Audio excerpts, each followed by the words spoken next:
Hello, hello everyone. It's your favorite nurse, Doms. Welcome back to Trauma Bond. This is a space where we talk honestly about trauma, the things that shaped us, and the patterns we didn't even realize we were carrying. Today's episode is about abandonment, not just being physically left, but the emotional kind too. The things that change how you love, how you trust, and how safe you feel with people. Abandonment doesn't always start with someone walking out the door. Sometimes it begins with inconsistency, broken promises, and emotional absence. When abandonment happens early, it teaches you that love is unstable and that connection can disappear without warning. These lessons tend to follow us into adulthood. Abandonment trauma can make Abandonment trauma can make intensity feel like love and attachment and also feel like safety. As you know, this is a podcast and I will soon have some special guests, but today it's just me. So I did write myself some questions and we're going to get right into them. So, my first question, oh my God, this is a good one. When was the first time I remember feeling abandoned, emotionally or physically? So, for me, the first time I remember feeling abandoned, which you probably remember from my first episode, is when my mom left me at 12 years old. That was probably the hardest time in my life in the beginning. But I don't want to talk about the first time I was feeling abandoned. I want to talk about the second time I felt abandoned. So let's get right into a story time. The second time I was abandoned, we're going to skip through some of the trauma that happened in between after my mom left me. But I remember my mom had a girlfriend for years and years and years from when I was born and up. And this lady decided one day after my mom left me to take me in. And remember, she's known me since I was a baby. So her taking me in was great. I felt safe with her. I felt like everything was going to be okay. I think at this time I was around 14. So I ended up living with her for maybe a year. And this is the part where she abandoned me. Let's talk about it. Specifically, I remember living with her, everything was fine. I was going to school, getting good grades, blah, blah, blah. And I did call my mom sometimes, talk to her on the phone every once in a while. But keep in mind, she was homeless. So there wasn't really much else besides that. I didn't really go visit her. So it was coming up to Christmas time. I remember this lady, I'm not going to name her, but this lady, she decided to call my mom and set up like a Christmas visit. My mom is homeless. But at the time, she was like, okay, so I planned this visit. You're going to be staying with your mom for Christmas. Pack an outfit or two because you'll probably stay there for 2 days. And after that, we'll come pick you up. Her and her girlfriend lived together, and that's who I lived with. So, come the day of my visit, I am driven over there. It's about an hour away. And they say, okay, well, have a really nice time and we'll see you in 2 days. I stay for Christmas with her and my aunt because that's where my mom, had a place to lay down every once in a while.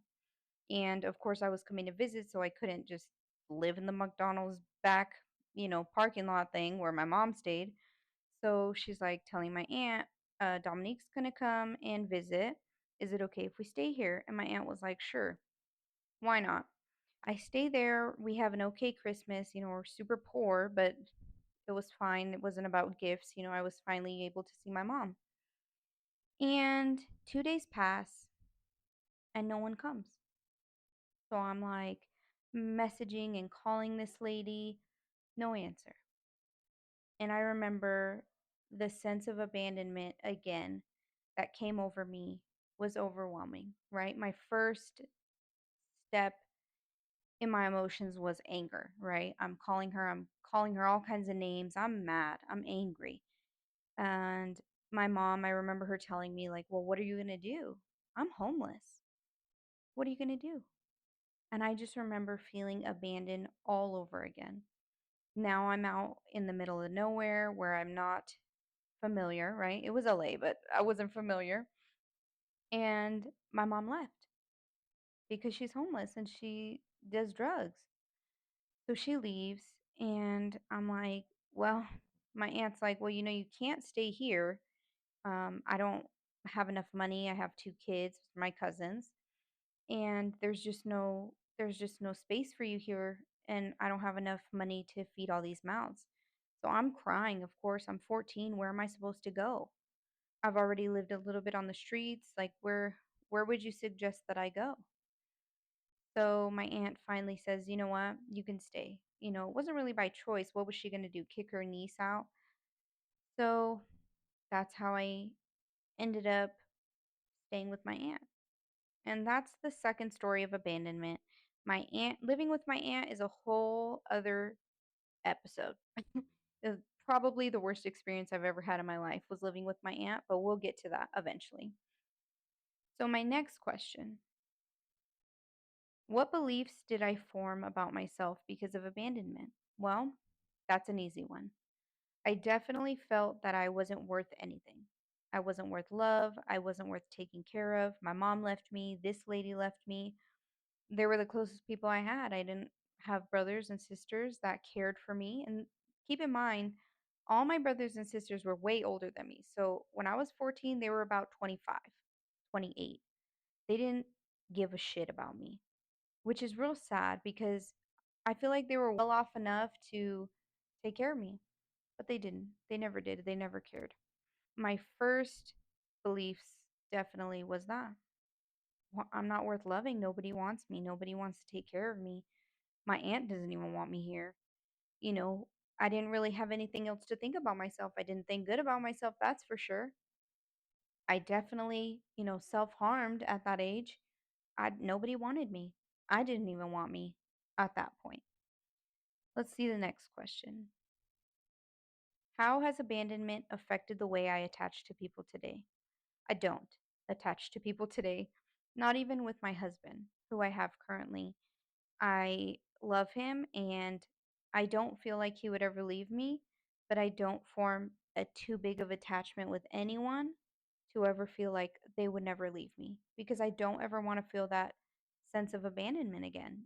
That was so tough on me. It definitely affects the way that I act with my sister, which was this lady's daughter. Keep in mind, I still call her my sister. We're still very close to this day. At that time when I was 14, she was just a kid as well. So she could not have taken care of me. She could barely take care of herself. So I've never blamed her. I've never had any blame or, any animosity towards her. She's been the best thing in my life besides my kids. But I definitely don't get too attached to people, do too much with people because I don't ever want to feel that sense of abandonment. Let's see the next question. What does safety in a relationship look like for me now?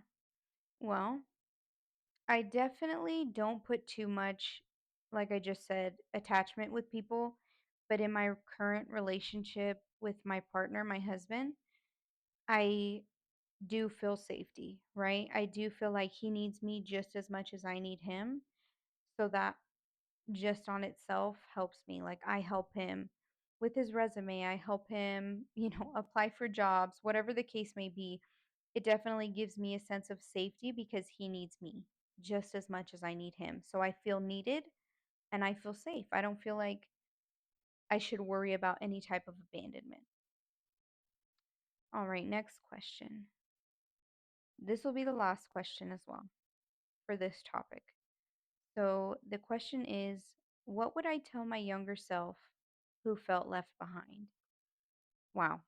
Um, this is a tough one. I think I would tell my younger self that you become so successful, people love you, people need you, people care about you. You have two beautiful children who don't ever want to feel like how you felt. And I would definitely tell my younger self that, you know, everything happened for a reason, whether it was a good reason, and you don't have to forgive. That's the number one on my list is my mom, this lady. There's people in my life who have done things to me and I don't have to forgive them. I know a lot of, therapists or people are into forgiveness. You have to forgive yourself before you can get over it. I don't feel that way. I'm over it. These things do not keep me up at night. And I do believe that when I'm ready to forgive or forget, I will. And right now that my children are getting older, my oldest son is about 11, almost 12. He's right at the age before my mom left me. And I could never imagine giving him this feeling of abandonment. I couldn't even picture my son living on the streets, living in parks. I don't know what he would do without me. He doesn't even know how to do laundry. So just thinking of that reminds me to remind my inner child that everything is okay, right? I'm a nurse now. I have so much going for myself. I just wish I could hug my younger self and tell her everything will be okay because she was such a sad little girl. And just thinking about it now, every time I was abandoned, I just would be wherever I am at, sleeping at a Jack in the Box or sleeping in a park or sleeping at a friend's or whoever I came in contact with. I just remember every time I would go to sleep, I would listen to music.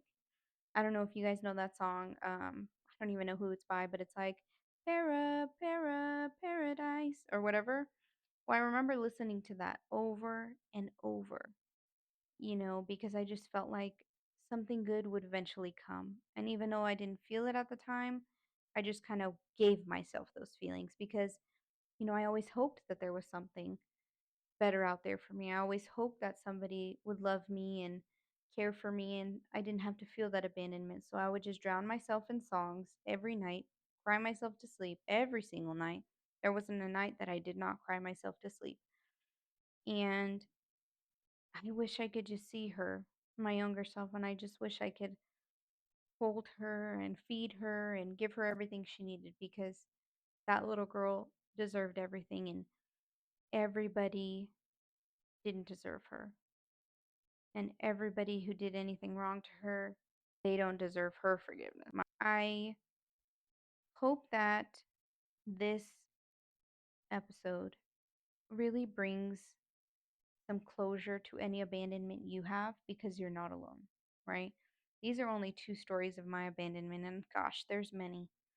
So I really hope that, something stayed with you and you understand that your feelings are valid. If you ever hurt yourself, if you ever felt like nobody loved you, none of that's true.